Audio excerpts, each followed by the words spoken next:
Today we're going to be talking about text structure. Text structure is how a text is organized. We're going to continue using that text that we have for Brothers at Bat. And today the text structure we're going to be looking at is sequencing. What happened first, next, last. And that is because the story we are reading is informational. It's realistic information. And usually that's done in a time order. It tells you how things go chronologically. You want to really pay attention to the words like in the morning, during the winter months, when he was 6 years old. These give you points in time that help you keep the text in order. Remember that this Friday is our module test, and these are the 3 big stories we've used in this module, all about teamwork and how people have learned to work together in order to be successful. And you can see all the different skills that we're going to be using. Text structure is written in green here under Brothers at Bat. This is the first time we've talked about text structure, so you really need to pay attention because it does come up on the test. So if you don't understand, make sure you're asking questions this afternoon. Okay, our objective today is to explain why an author would use sequence in a text. In order to do this, first we're going to identify the sequence words, put events in the text in order, and then complete the statement. The author put these events in order by time to tell us what. Text structure is important because it kind of gets my brain ready for the process of understanding what I'm about to read. If I know the text has a time order, then my brain will be ready to understand that people are getting older, or what usually happens after someone loses an eye.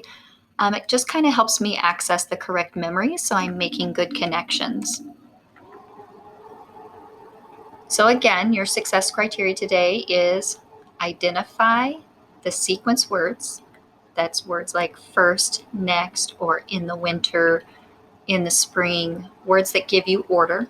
Then put those events in order and complete the statement. The author put these events in order by time to tell me what.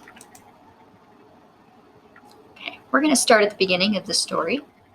My question is, what time of the year is the setting? So remember, setting is when or where. So what time of year and what words did the author use to help me know the setting? So I need to find the words the author used to find the setting. So let me go back and reread. When winter's chill melts into spring, back doors swing open and slap shut as kids, just home from school, run outside, mitts, bats, and balls in hand. In one New Jersey town near the ocean, back in the 1920s and 30s, you could hear the same door slam over and over. 3 brothers raced out. Out went 3 more, and still more. So words I heard that tell me time, it says in the 1920s and 30s. But my question was asking what time of year, not what year. So if I go back and look, I see it says when winter's chill melts into spring. So when winter's chill melts, that's the end of winter and the beginning of spring. So I'm going to put that this part of the story is spring. I know that because the author used the words when winter's chill melts into spring. So this tells me that it's the beginning of spring. It's at the end of winter when the snow is all melting. Okay, let's take a look at another question that has to do with time. Which phrase helps us understand the timing of this part of the story? So we're going to reread this page and we're going to look to see which of these is going to help us understand the time. But let me read the story. When the war finally ended, everyone was so happy. Eddie, out in California with the Army, was so excited that he went up to women He didn't even know, and kissed them. Many American soldiers died in World War II, but the Issaras were very lucky. One by one, all 6 brothers returned from their time in the service. Mama Issara cried each time a boy walked in the door. So the question is, which phrase helps us understand the timing of this part of the story? So in other words, what's the time period? Well, it started with when the war finally ended. When is a time word.